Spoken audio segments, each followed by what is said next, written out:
Hey guys, it's Ruthie Ray and welcome to Ask Ruth.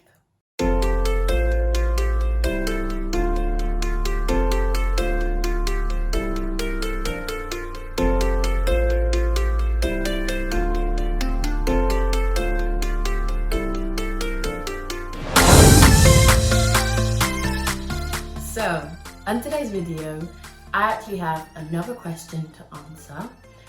I was sent this, and so we're gonna take a crack at it, see if I can help, and hopefully this video will be very useful.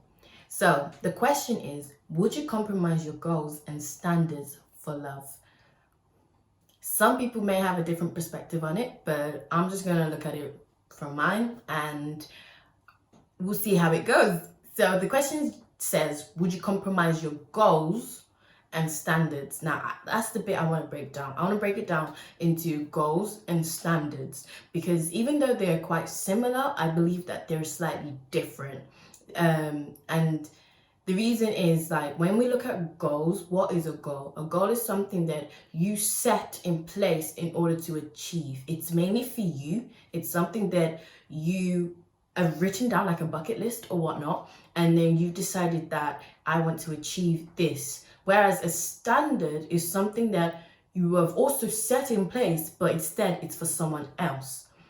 You want someone else to live by this standard. You can also set standards for yourself. Like, you can set standards for yourself. Like, I want to be able to live by these certain principles and these rules. Whereas standards in terms of the questions for love would mainly look at it from someone else. Like, your standards that you set, are they able to live by that? If so, then great. If not, are you willing to compromise those standards for love?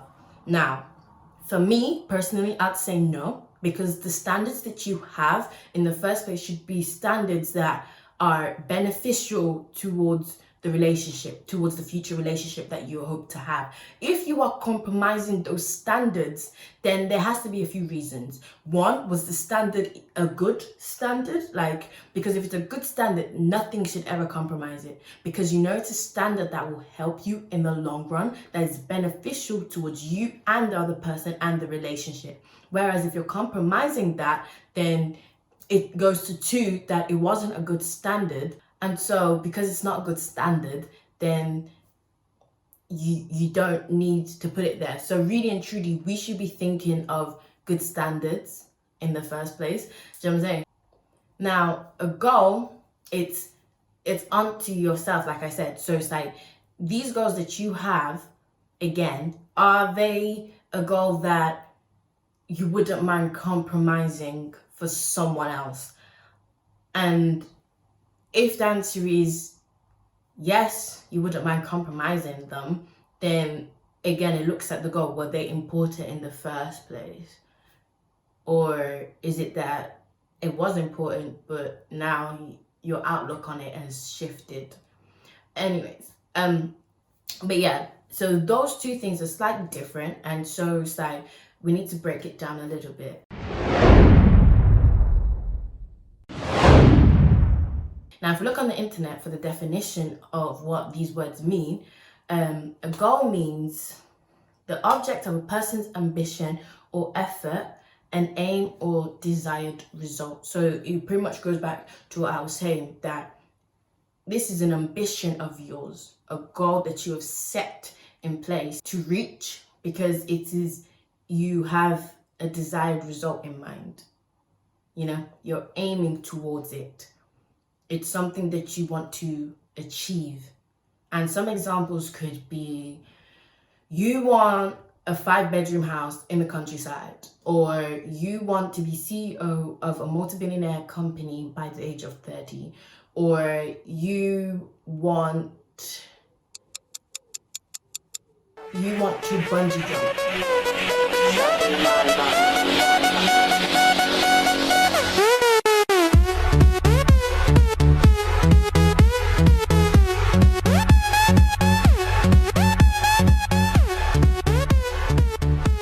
Or you want to skydive, you know, or you want to swim with sharks. Those are goals of yours, you know, that you have and you have put into place in order to reach those things, you know? Or you want to start a company. Like, goals can be small as well. It can be a goal of yours is to go to the gym every day. That could be a goal, something that you have set in place in order to achieve.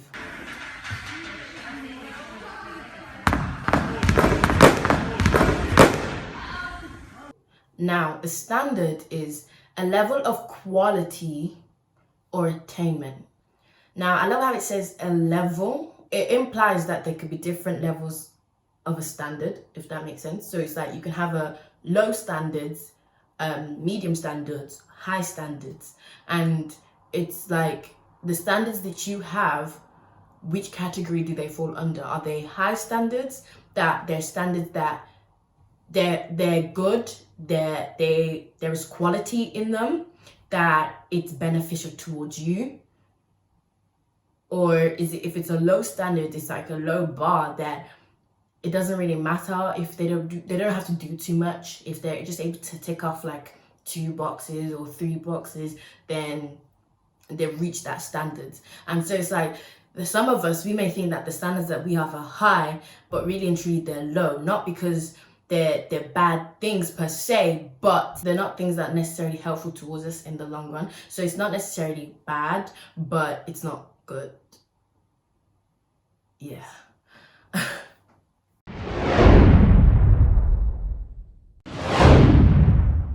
And then another thing to add to the whole standard thing is like, is it standards or are you picky? A lovely lady, Naya, she made a tweet and she said, am I picky or do I just have standards? Let's just pause right there. Because that is a very good question. Like, are the things that we considering as standards, are they actually standards or is it just you being picky? And now I might swap out the word picky and say, is it you having a preference? Because a standard that you have will be, like I said, beneficial towards you and the other person and the relationship as a whole.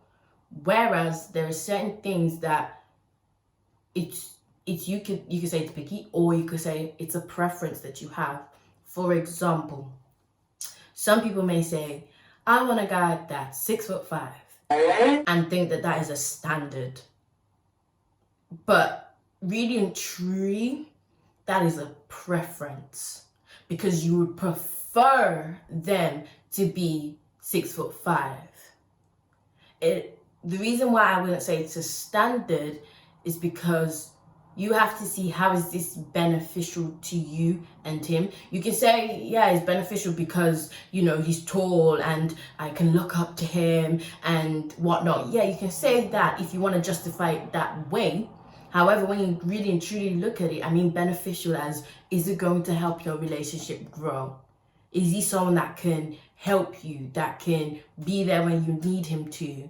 He could be 6'5" and great, but if he's absent all the time, what does that do for you? It doesn't do much. It's a preference. And it's not to say that you can't have preferences. If you want a 6'5" guy, that is great. You know, you can have that. But it's not necessarily a standard. It's more of a preference. How is the fact that he's 6'5" going to help you grow mentally, physically, emotionally, spiritually? That's just how I look at it. It's not a bad thing, but it's not a standard. And then if you take it back to the goals things again, and we're going with those examples that I've said, you know, you want to be a CEO of a multi-billionaire company, and that's a goal that you have. If a guy comes along and, or a girl, doesn't just have to be a guy or a girl, are you willing to compromise the fact that this multi-billionaire company is in America but they're in England? Are you willing to compromise that? Like, will you not go after that goal because you want to be with them?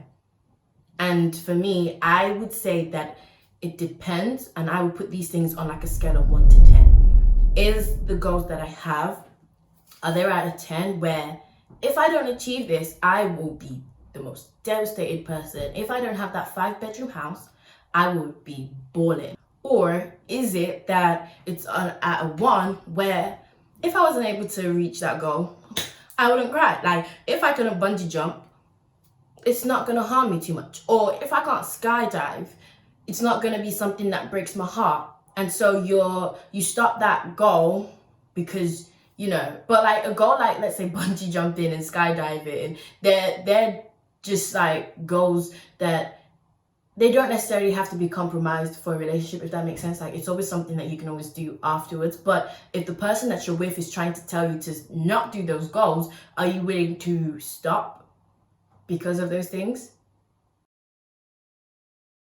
Bruh. I feel like I could be rambling, but I hope it's making sense, and I hope you're following my train of thought. It's a lot.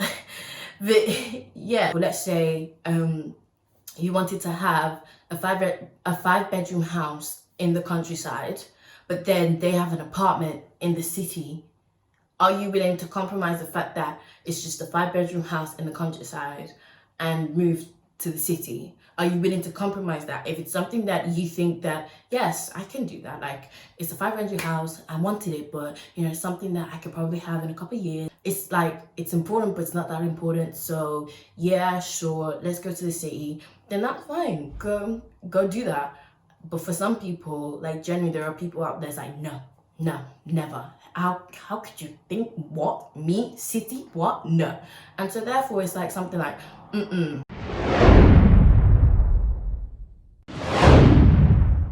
But remember that relationships do come with compromise. There's certain things that you have to compromise no matter what. And if you're someone that isn't willing to compromise certain things, I'm not saying all things, I'm saying certain things, then you will probably find that the relationship there'll be friction. It's not going to glide as smoothly because it's going to be more stiff due to the fact that there's these goals and compromises that you don't want to compromise. I think that made sense. So yeah, and it's the same thing with standards. Are there standards that you have? Are these standards really good standards that everyone should pretty much abide by? For example, like respect. Like, you would think that something like respect everyone would have. However, due to the lack of certain people not having respect and being disrespectful, that's why some people may put respect on their list. Maybe in the past, they met someone who was very, very, very, very, very, very rude and disrespectful to them, and so it's like now they're like, no, I need to find someone that has some respect. It could be something like that. Respect, I think, is a good standard because having respect shows maturity.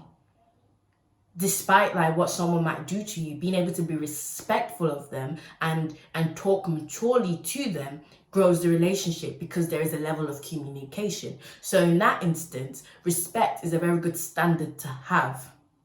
Honesty and truth are very good standards to have, because when you're honest and you're truthful, it shows that you are loyal. And when you're loyal and you can be trusted, it shows that when I'm not with you, I can have a peace of mind knowing that you won't cheat on me or you won't do anything drastic. That is a good standard to have.